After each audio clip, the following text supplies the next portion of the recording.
नमस्कार। प्रस्तुत है रविन्द्रनाथ टैगोर द्वारा रचित गोरा उपन्यास का 29वां भाग। दोस्तों, गोरा उपन्यास में साथ चलते चलते हम आधे से ज़्यादा उपन्यास का सफ़र तय कर चुके हैं। वैसे तो हर एपिसोड में मैं कहानी को संक्षिप्त रूप में बताती जाती हूँ, लेकिन अगर कहीं कुछ रह गया हो और आपने पीछे के कुछ एपिसोड्स या सारे ही एपिसोड्स मिस कर दिए हों और आपको कहानी जानना हो एक एपिसोड में, तो मैंने एक छोटा सा वीडियो तैयार किया है।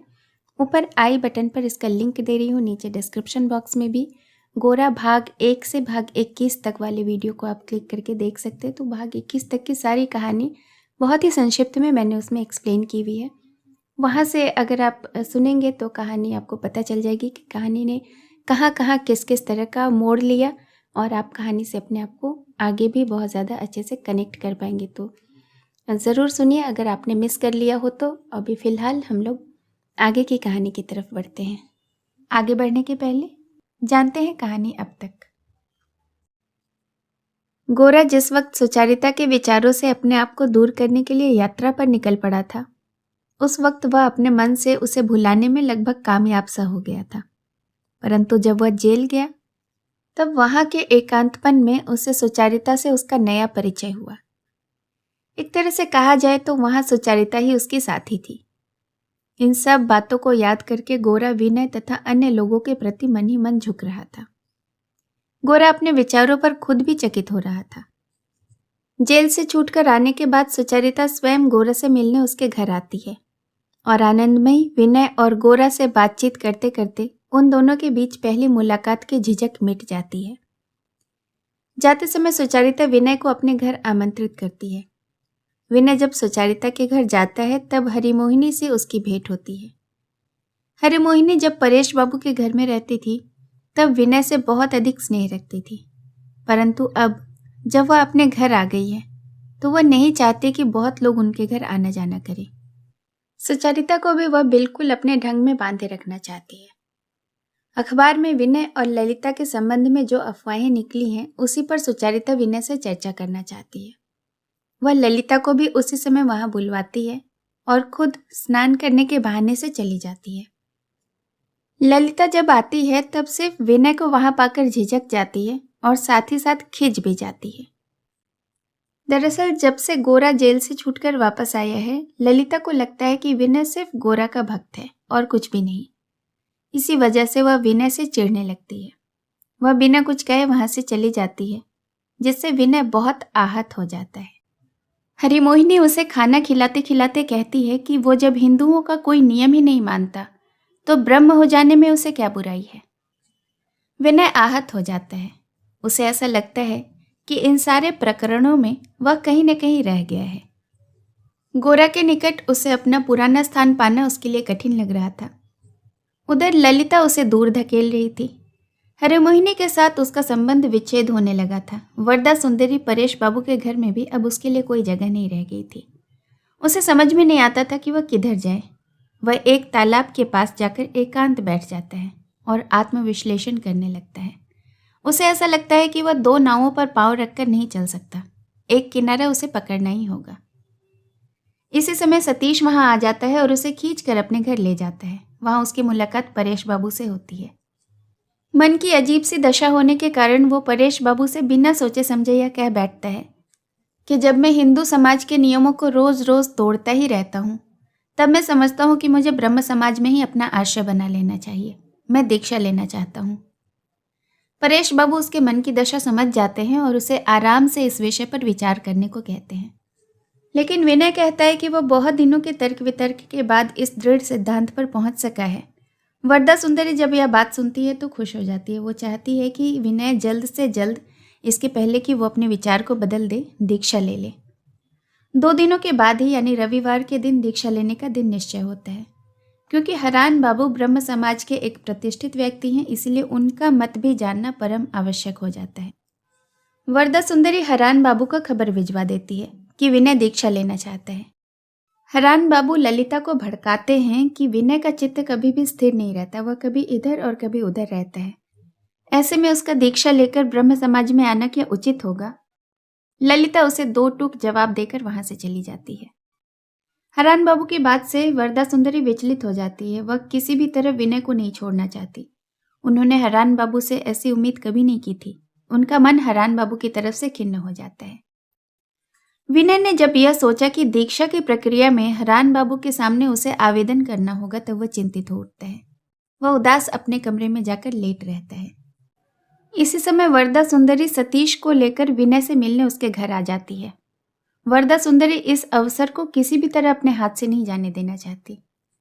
वह विनय से दीक्षा के विषय में बातचीत करती है और उसे तुरंत ही एक आवेदन लिखने को कहती है और एक चिट्ठी लिखवा करके वो विनय से अपने पास ले लेती है। इसके साथ ही साथ वो ललिता के साथ विवाह की भी चर्चा वहां करती है। लेकिन इस बार ललिता की स्मृति से विनय के मन में एक बेसुरा राग गूंज जाता है। वरदा सुंदरी की इस अशोभनीय हड़बड़ी की वजह से भी उनके प्रति भी उसके अंदर श्रद्धा कम हो जाती है। घर आकर वरदा सुंदरी ललिता को यह जताने की कोशिश करती है कि उसने ही विनय को दीक्षा और विवाह के लिए राजी किया है और वह विनय से लिखवाया वह पत्र उसे दिखाती है और कहती है कि यह उसके ही कारण संभव हो पाया है। ललिता का मन इससे बहुत खींच जाता है। सुबह जब वरदा सुंदरी देखती है तो वह चिट्ठी ललिता ने फाड़ फाड़ कर टुकड़े टुकड़े कर दी होती है।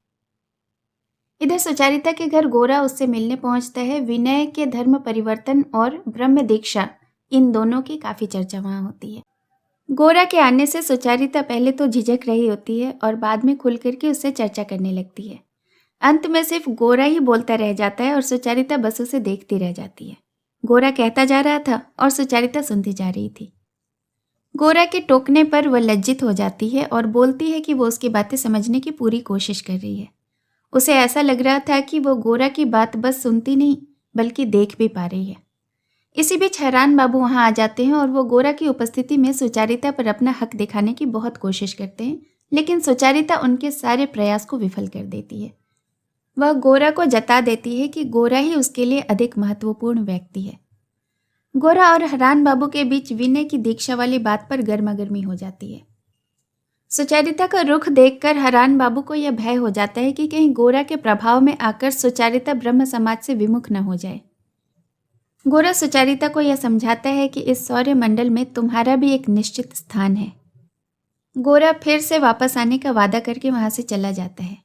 उसके जाने के बाद सुचारिता को ऐसा लगता है जैसे कमरे के भीतर की हवा बहुत देर तक कांपती रही हो। सुचारिता मूर्ति से स्तब्ध बैठी रह जाती है। अब सुनते हैं आगे की कहानी। आज सुचारिता ने क्या कपड़े पहन रखे थे, कैसे कपड़े पहन रखे थे, इसकी ओर अब तक उसने ध्यान नहीं दिया था। अब शीशे के सामने खड़े होने पर उसे अपनी पोशाक बिल्कुल पसंद नहीं आई, लेकिन बदलने का समय भी कहाँ था। कांपते हाथों से आंचल और बाल इधर उधर ठीक करके धड़कते हृदय से सुचारिता बैठने के कमरे में जा पहुंची। उसके मेज पर गोरा की रचनावली पड़ी हुई है। अब तक यह बात उसे याद नहीं रही थी और ठीक उसी मेज के सामने कुर्सी पर गोरा बैठा हुआ था। किताबें बेशर्मी से ठीक गोरा की आंखों के सामने बिछी थी। उन्हें ढकने या हटाने का कोई उपाय नहीं था। मौसी आपको देखने के लिए बहुत दिनों से उत्सुक हैं, मैं उन्हें भी खबर दे आऊं, कहकर सुचारिता उल्टे पांव लौट आई। अकेले गोरा से बातचीत करने का साहस उसमें न था। थोड़ी देर बाद वह हरिमोहिनी को साथ लेकर आ गई। कुछ दिनों से विनय से हरिमोहिनी गोरा के मत, विश्वास और निष्ठा की और उसके जीवन की बातें सुनती आ रही थी। उनके कहने पर बीच बीच में सुचारिता दोपहर को उन्हें गोरा के लेख भी पढ़कर सुनाती रही है। यद्यपि वे सब लेख ठीक ठीक वह समझ नहीं पाती थी और उनसे उन्हें नींद आने में भी सुविधा हो जाती थी, फिर भी मोटे तौर पर इतना वह समझ सकती थी कि गोरा शास्त्र और लोकाचार का पक्ष लेकर आजकल की आचारहीनता के खिलाफ लड़ रहा है। आधुनिक अंग्रेजी पढ़े लिखे लड़के के लिए इससे ज्यादा अचरज और तारीफ की बात और क्या हो सकती थी। जब उन्होंने ब्रह्म परिवार के बीच पहले पहल विनय को देखा था, तब विनय से ही उनकी यथेष्ट तृप्ति मिली थी।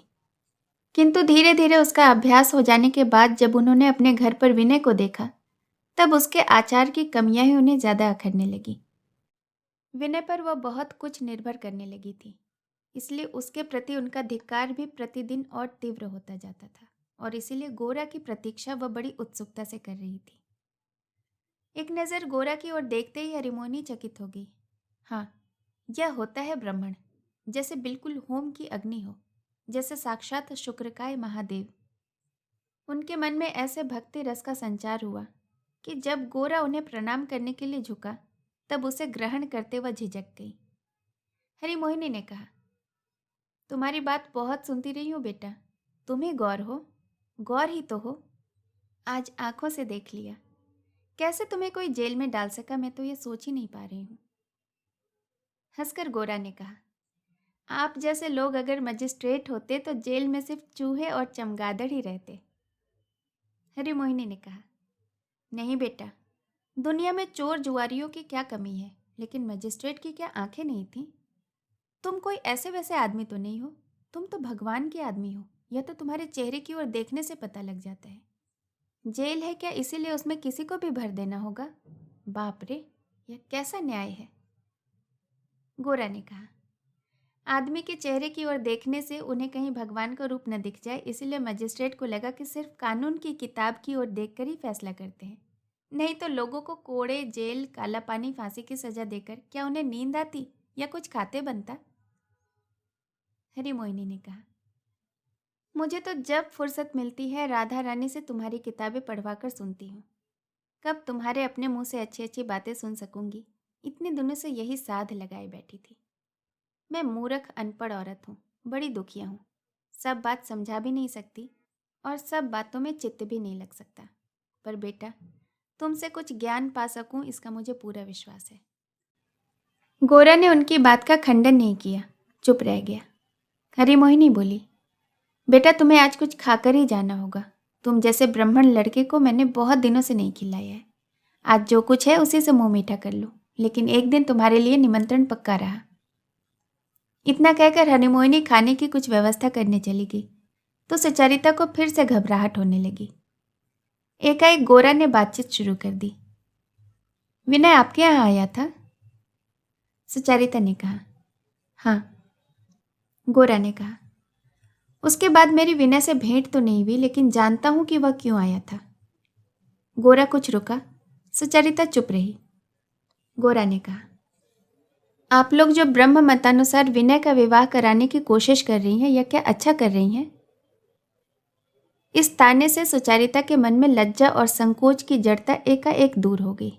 उसने गोरा के चेहरे की ओर आंखें उठाते हुए कहा, ब्रह्म विवाह को मैं अच्छा न समझूं, क्या आप मुझसे यही आशा करते हैं? गोरा ने कहा, आपसे मैं किसी छोटी बात की आशा नहीं करूंगा, यह आप अवश्य जानती होंगी। जितनी आशा संप्रदाय के लोगों से की जा सकती है, आपसे मैं उससे कहीं ज्यादा की आशा करता हूं। किसी एक गुट की संख्या बढ़ा देना ही जिन ठेकेदारों का काम होता है, आप उस स्तर की नहीं है, यह मैं यकीन से कह सकता हूँ। मेरी इच्छा यही है कि आप अपने आप को सही सही जाने, दूसरे 4-6 लोगों की बातों में आकर अपने को छोटा करके न देखें। आप केवल किसी एक गुट की सदस्य भर नहीं है, यही बात आपको अपने मन में बहुत स्पष्ट समझ लेनी होगी। सुचरिता अपने मन की सारी शक्ति इकट्ठा करके संभल कर बैठ गई। वह बोली, आप भी क्या किसी गुट के व्यक्ति नहीं हैं? गोरा ने कहा, मैं हिंदू हूं। हिंदू तो कोई गुट नहीं हुआ, हिंदू तो एक जाति है। यह जाति इतनी विशाल है कि इसका जातित्व किसमें है यह किसी परिभाषा में नहीं बांधा जा सकता।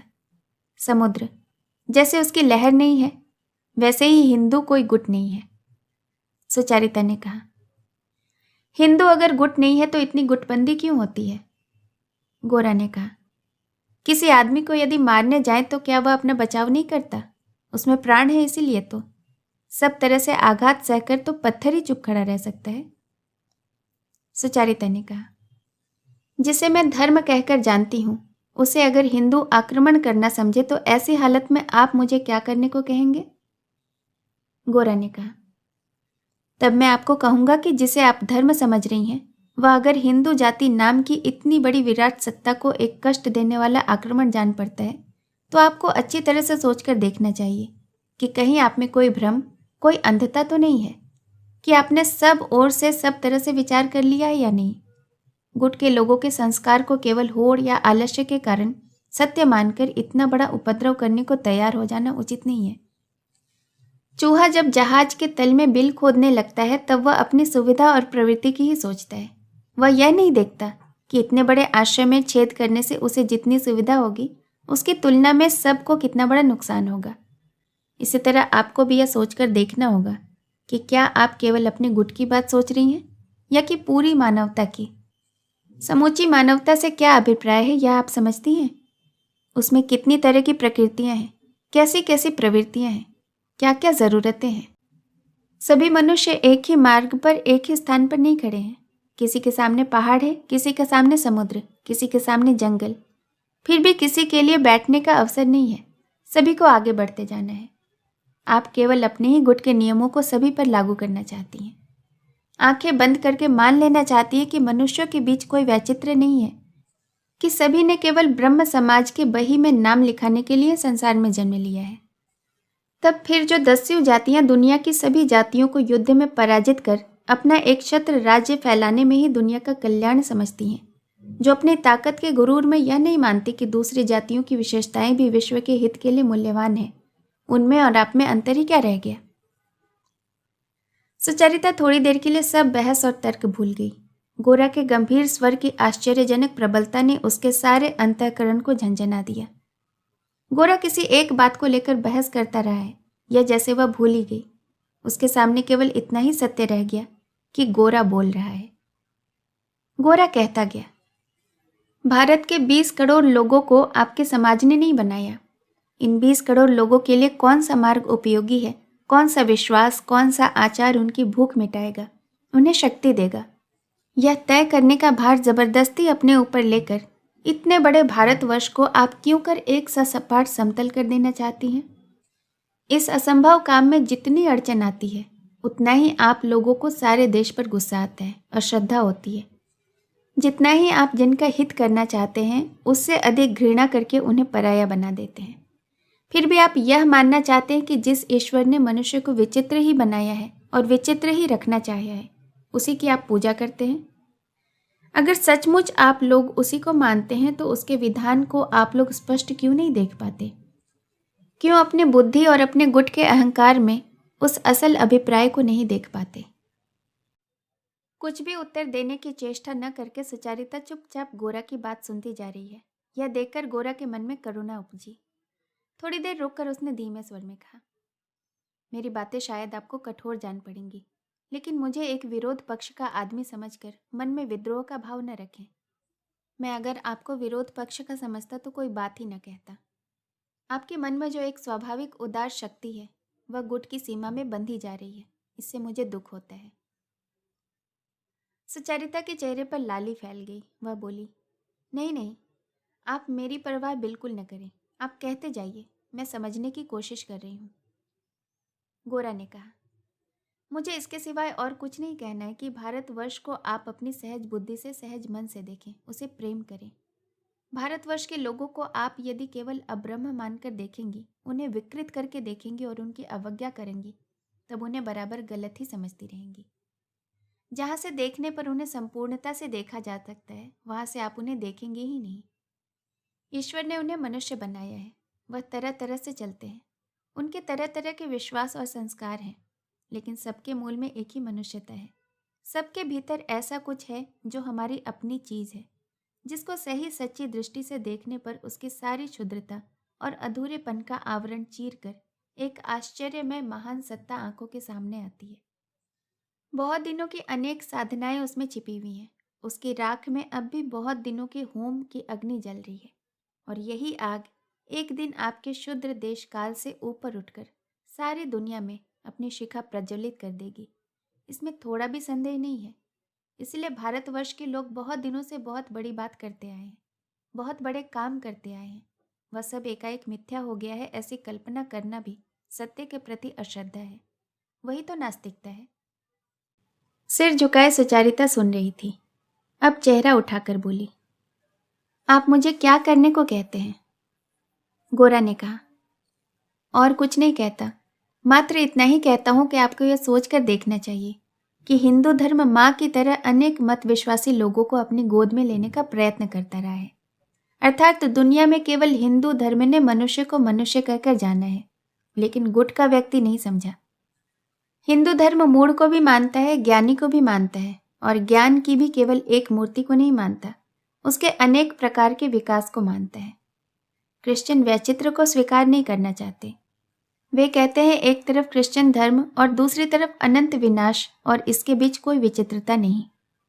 हम लोगों ने ऐसे ही क्रिश्चियन से शिक्षा पाई है, इसलिए हिंदू धर्म की विचित्रता पर हम लज्जित होते हैं। इसी विचित्रता के अंदर से ही हिंदू धर्म एकता को देखने की साधना करता है, यह हम नहीं देख पाते। मन के चारों ओर पड़ा इसी क्रिश्चियनी शिक्षा का फंदा काट कर निकले बिना हम किसी हिंदू धर्म का सच्चा परिचय पाने के गौरव के अधिकारी नहीं होंगे। गोरा की बात सुचारिता केवल सुन ही नहीं रही थी, मानो प्रत्यक्ष देख रही थी।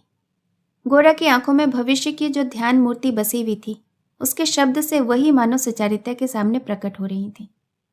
लज्जा को भूलकर, स्वयं अपने आप को भूलकर, विचारों के उत्साह से दीप्त गोरा के चेहरे को सुचारिता एक टक से देखती रही। उस चेहरे में सुचारिता को कुछ ऐसी शक्ति दिखी जो योग बल से दुनिया में बड़े बड़े संकल्पों को पूरा कर देती है। सुचारिता ने अपने समाज के कई विद्वान और बुद्धिमान लोगों से बहुत सी तत्व विवेचना सुनी है। सुचारिता आज मानो वज्रपाणी इंद्र को देख रही थी।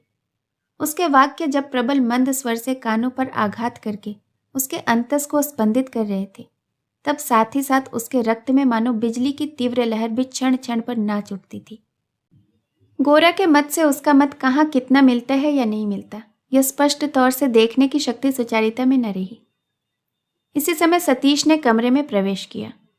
गोरा से उसे भय लगता था, इसीलिए उससे बचता हुआ वह दीदी से सटकर जाकर खड़ा हो गया और धीरे से बोला, पान बाबू आए हैं। सुचारिता चौंक उठी, मानो किसी ने उसे पीट दिया हो। उसके मन की हालत ऐसी थी कि पान बाबू के आने को वह किसी तरह ठेल कर कुचल कर मिटा कर रद्द कर सके तो उसे शांति मिले। सतीश की धीमी बात गोरा ने न सुनी होगी, ऐसा सोचकर जल्दी से सुचारिता उठ खड़ी हुई। सीधी सीढ़ियों से उतरकर हरान बाबू के सामने जाकर वह बोली, मुझे माफ़ कीजिए, आज आपसे बातचीत नहीं हो सकेगी। हरान बाबू ने पूछा, क्यों नहीं हो सकेगी? प्रश्न का उत्तर न देकर सुचारिता ने कहा, कल सवेरे आप उधर बाबा के यहाँ आ जाएं तो मैं वहीं आपसे मिल जाऊंगी। हरान बाबू ने कहा, शायद आज तुम्हारे यहाँ कोई आया हुआ है। इस प्रश्न को भी टालकर सुचारिता ने कहा, आज मुझे सुविधा नहीं है, आज दया करके आप मुझे क्षमा करें। हरान बाबू बोले, लेकिन रास्ते से ही तो गौर मोहन बाबू की आवाज़ सुनाई पड़ी थी, वही है क्या? सुचारिता इस प्रश्न को न टाल सकी, लाल होती हुई बोली, हाँ है। हरान बाबू ने कहा, अच्छा ही हुआ, उनसे भी मुझे कुछ बात करनी थी। तुम कुछ खास काम कर रही हो तो मैं तब तक गौर बाबू से बातचीत कर लूँगा। यह कहकर सुचारिता की सम्मति की प्रतीक्षा किए बिना ही वह सीढ़ियाँ चढ़ने लगे। कमरे में पहुंचकर सुचारिता ने पास खड़े हरान बाबू को देखे बिना सीधे गोरा से कहा, मौसी आपके लिए कुछ जलपान तैयार करने गई है, मैं ज़रा उन्हें देख आऊं। और तेजी से चली गई। हरान बाबू गंभीर चेहरा बनाकर कुर्सी पर बैठ गए। हरान बाबू ने कहा, कुछ दुबले दिख रहे हैं। गोरा ने कहा, जी हाँ, कुछ दिन दुबले होने के लिए ही उपचार चल रहा था। हरान बाबू ने स्वर में कुछ नम्रता लाकर कहा, तभी तो आपको बहुत कष्ट भी भोगना पड़ा। गोरा ने कहा, जितनी आशा थी उससे अधिक नहीं। हरान बाबू बोले, आपसे विनय बाबू के बारे में कुछ बातचीत करनी है। आपने शायद सुना होगा, अगले रविवार को वह ब्रह्म समाज में दीक्षा लेने का आयोजन कर रहे हैं। गोरा ने कहा, नहीं, मैंने तो नहीं सुना। हरान बाबू ने पूछा, आपकी इसमें सम्मति है? गोरा ने कहा, विनय ने तो मेरी सम्मति नहीं मांगी। हरान बाबू ने कहा, आप क्या समझते हैं, विनय बाबू सच्चे मन से दीक्षा लेने के लिए तैयार हुए हैं? गोरा ने कहा, जब वह दीक्षा लेने के लिए तैयार हुए हैं तब आपका यह प्रश्न बिल्कुल निरर्थक है। हरान बाबू बोले, प्रवृत्ति जब सबल होकर उठती है तब हम यह सोचकर देखने का अवकाश ही नहीं पाते कि हम क्या विश्वास करते हैं और क्या नहीं करते। आप मानव चरित्र को तो जानते ही होंगे। गोरा ने कहा, नहीं, मैं मानव चरित्र के बारे में अनावश्यक चर्चा नहीं करता। हरान बाबू ने कहा, मेरा मत और समाज आपसे भिन्न है, लेकिन मैं आपका सम्मान करता हूँ। मैं निश्चय जानता हूँ कि आप में जो विश्वास है वह सही हो या मिथ्या, कोई प्रलोभन आपको उससे डिगा नहीं सकता। लेकिन बात काटकर गोरा ने कहा, मेरे लिए आपने यह जो जरा सा सम्मान बचा रखा है, उसका ऐसा क्या मूल्य है कि उससे वंचित होकर विनय का कोई भारी नुकसान हो जाएगा? दुनिया में अच्छाई बुराई नाम की चीज तो अवश्य है, लेकिन उसका मूल्य अगर आप अपनी श्रद्धा और अश्रद्धा के आधार पर लगाना चाहें तो लगा लें, किंतु फिर वह सबको मानने को तो न कहें। हरान बाबू ने कहा, अच्छा खैर, इस बात का निर्णय अभी न हो तो कोई हर्ज नहीं, लेकिन मैं आपसे पूछता हूँ, विनय जो परेश बाबू के यहाँ विवाह करने का प्रयत्न कर रहे हैं, आप क्या उसमें बाधा नहीं देंगे? लाल होते हुए गोरा ने कहा, हरान बाबू, विनय के बारे में ये सब बातें क्या मैं आपके साथ कर सकता हूँ? आप जो हमेशा मानव चरित्र की बात लिए रहते हैं, तो आपको यह भी समझना चाहिए कि विनय मेरा बंधु है, वह आपका बंधु नहीं है। हरान बाबू बोले, इस मामले से ब्रह्म समाज का भी संबंध है, इसीलिए मैंने यह बात उठाई, नहीं तो। गोरा ने कहा, लेकिन मैं तो ब्रह्म समाज का कोई नहीं हूं, मेरे लिए आपकी इस दुश्चिंता का क्या मूल्य है? इसी समय सुचारिता कमरे में आई। हरान बाबू ने उससे कहा, सुचारिता, तुमसे मुझे कुछ खास बात करनी है। यह कहने की कोई ज़रूरत हो ऐसा नहीं था। हरान बाबू ने खामखा गोरा को यह जताने के लिए यह बात कही कि सुचारिता से उनकी विशेष घनिष्ठता है। सुचारिता ने उन्हें कोई जवाब नहीं दिया। गोरा भी अपनी जगह अटल बैठा रहा। हरान बाबू को एकांत बातचीत करने का मौका देने के लिए उठ खड़े होने का उसने कोई उपक्रम नहीं दिखाया। हरान बाबू ने फिर कहा, सुचारिता, जरा उस कमरे में तो चलना, तुमसे कुछ बात करनी है। सुचारिता ने उन्हें कोई उत्तर दिए बिना गोरा की ओर देखकर पूछा, आपकी माँ अच्छी तरह से तो हैं? गोरा ने कहा, ऐसा तो कभी हुआ ही नहीं कि वह अच्छी तरह न हो। सुचारिता ने कहा, अच्छी तरह रहने की शक्ति उनके लिए कितनी सहज वस्तु है यह मैं देख आई हूँ। गोरा को ध्यान आया कि जब वह जेल में था तब सुचारिता आनंदमयी को देखने गई थी। इस बीच हरान बाबू ने एकाएक मेज पर से एक किताब उठाकर उसे खोलकर पढ़ा, लेखक का नाम देखा, फिर किताब को इधर उधर पलटकर देखने लगे। सुचारिता का चेहरा लाल उठा। कौन सी पुस्तक है यह गोरा जानता था, इसलिए वह मन ही मन हंसा। हरान बाबू ने पूछा, गौरमोहन बाबू, यह सब शायद आपके बचपन की रचनाएं हैं? हंसकर गोरा बोला, वह बचपन अब भी चालू है। किसी किसी प्राणी का बचपन जल्दी समाप्त हो जाता है, किंतु किसी किसी का बहुत दिनों तक बना रहता है।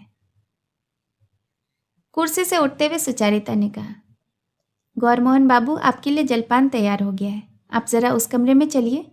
मौसी पान बाबू के सामने तो नहीं आएंगी, वह आपकी प्रतीक्षा कर रही होंगी। सुचारिता ने यह अंतिम बात विशेष रूप से हरान बाबू को चोट पहुंचाने के लिए कही थी। आज वह बहुत कुछ सह चुकी थी, इसलिए कुछ जवाब दिए बिना रह न सकी। गोरा उठ खड़ा हुआ। हरान बाबू परास्त हुए बिना बोले, तो मैं यही प्रतीक्षा करता हूँ।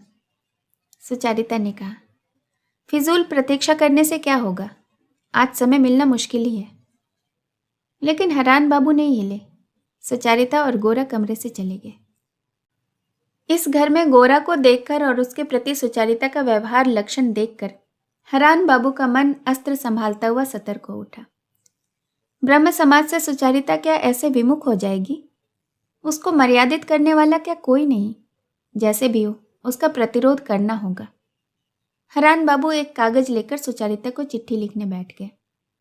हरान बाबू के कुछ एक निश्चित विश्वास थे, जिनमें से एक यह भी था कि सत्य का नाम लेकर जब वह किसी को फटकारते हैं तो उनके तेजस्वी वाक्य कभी निष्फल नहीं जा सकते। केवल वाक्य ही सब कुछ नहीं है, मनुष्य का मन नाम की भी कोई चीज़ है, इसकी ओर उनका ध्यान ही नहीं जाता था। जलपान के बाद हरिमोहिनी के साथ काफ़ी देर तक बातचीत करके गोरा जब अपनी छड़ी लेने के लिए सुचारिता के कमरे में आया तब शाम हो गई थी। सुचारिता की डेस्क पर बत्ती जल रही थी। हरान बाबू चले गए थे। सुचारिता के नाम एक चिट्ठी मेज पर इस तरह रखी थी कि कमरे में प्रवेश करते ही उस पर नजर जा पड़े। गोरा का हृदय उस चिट्ठी को देखकर भीतर ही भीतर कठोर हो आया। चिट्ठी हरान बाबू की लिखी हुई है, इसमें उसे कोई संदेह न था। सुचारिता पर हरान बाबू का कुछ खास अधिकार है यह गोरा जानता था। उस अधिकार में कोई रुकावट आ गई है यह वह नहीं जानता था। आज जब सतीश ने हरान बाबू के आने की बात सुचारिता के कान में कही और सुचारिता चकित होकर जल्दी से नीचे चली गई और उन्हें फौरन अपने साथ लेकर लौट आई। तब उसे यह बात कुछ बेतुकी सी लगी। फिर जब हरान बाबू को कमरे में अकेला छोड़कर सुचारिता गोरा को खिलाने ले गई, तब उसका यह व्यवहार गोरा को कुछ खटका अवश्य था, लेकिन जहाँ घनिष्ठता हो वहाँ ऐसा रूखा व्यवहार भी चल सकता है। यही सोचकर गोरा ने इसे आत्मीयता का ही चिन्ह मान लिया था। इसके सिवा मेज पर यह चिट्ठी देखकर गोरा को और धक्का लगा। चिट्ठी एक बड़ी रहस्यमय चीज है। बाहर केवल नाम दिखाकर वह असल बात भीतर रख लेती है। इससे वह किसी को बिल्कुल बिना कारण व्याकुल कर दे सकती है। गोरा ने सुचारिता के चेहरे की ओर देखकर कहा, मैं कल आऊंगा। सुचारिता ने आंखें मिलाए बिना कहा, अच्छा। विदा लेते समय गोरा ने सहसा ठिठक कर कहा, भारतवर्ष के सौर मंडल में ही तुम्हारा निश्चित स्थान है। तुम मेरे अपने इस देश की हो। कोई धूमकेतु आकर तुम्हें अपनी पूंछ में लपेटकर शून्य में लेकर चला जाए, यह किसी तरह संभव नहीं हो सकेगा। जहां तुम्हारा आसन है वहीं तुम्हें दृढ़ता से प्रतिष्ठित करके ही मैं छोड़ूंगा। ये लोग तुम्हें समझाते रहे हैं कि तुम्हारा सत्य और धर्म उस जगह तुम्हारा परित्याग कर देगा। मैं तुम्हें साफ बता दूंगा कि तुम्हारा सत्य और धर्म केवल तुम्हारा या और 2-4 लोगों के मत या वाक्य का नहीं है। वह चारों ओर से असंख्य प्राणों के सूत्र में बंधा हुआ है। चाहने से ही उसे वन से उखाड़ कर गमले में नहीं रोप दिया जा सकता। उसे अगर उज्जवल और प्राण रखना चाहती हो, उसे संपूर्ण रूप से सार्थक करना चाहती हो, तो तुम्हें लोक समाज के हृदय में उस जगह आसन लेना ही होगा जो तुम्हारे लिए तुम्हारे जन्म के बहुत पहले से निर्दिष्ट है। किसी तरह तुम यह नहीं कह सकोगी कि ये पराए हैं, मैं इनकी कोई नहीं। ऐसा कहोगी तो तुम्हारा सत्य, धर्म, शक्ति सब एकाएक छाया सी धुंधली हो जाएगी। भगवान ने तुम्हें जिस जगह भेज दिया है वह चाहे जैसी भी हो, किंतु तुम्हारा मत अगर तुम्हें वहां से खींचकर हटा ले जाएगा तो उससे कभी तुम्हारे मत की जीत नहीं होगी। यह बात मैं तुम्हें ठीक तरह से समझा दूंगा। कल मैं फिर आऊंगा। इतना कहकर गोरा वहां से चला गया। कमरे के भीतर की हवा मानो बहुत देर तक कांपती रही। सुचारिता मूर्ति से स्तब्ध बैठी रही। शेष कहानी अगले भाग में। कहानी में अब तक मेरे साथ बने रहने के लिए आपका बहुत बहुत धन्यवाद।